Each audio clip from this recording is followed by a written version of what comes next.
মসজিদে নববীতে আপনি যদি বিশ্বনবীর সালাম দিতে চান, আপনার যেই গেট দিয়ে ঢুকতে হবে, গেটের নাম বাবু সালাম। বাবু সালাম দিয়ে যদি আপনি ঢুকেন, বিশ্বনবীর সালাম দিতে পারবেন। ওইটাই হলো মসজিদে নববীর প্রথম কাতার। লাইনে দাঁড়ালাম, ঢুকলাম। ভাগ্য ভালো, এমন একটা জায়গা পেয়েছি লেখা মাকান তাহাজ্জুদি রাসূলিল্লাহ, মানে এই জায়গায় রাসূল তাহাজ্জুদের নামাজ পড়তেন।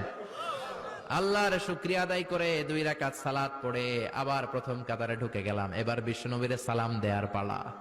হাঁটতে লাগলাম সবার সাথে। রাউদাতুম মিন রিয়াদিল জান্নার পরে ছোট্ট একটা জায়গা, এই জায়গায় সাইয়েদনা ঈসা আলাইহিস সালাম দুনিয়াতে আসার পরে, দাজ্জালকে হত্যা করার পরে 40 বছর দুনিয়াতে থাকার পর যখন ইন্তেকাল করবেন, বিশ্বনবীর বাম হাতের এই পাশের জায়গাটাতে ওনার সেখানে কবর দেয়া হবে। সুবহানাল্লাহ, ছোট্ট একটু জায়গা, কবর দেয়া হবে সেখানে। হাঁটতে লাগলাম, এরপরে বিশ্বনবীর কবর, লেখা মুহাম্মদ রাসূলুল্লাহ সাল্লাল্লাহু।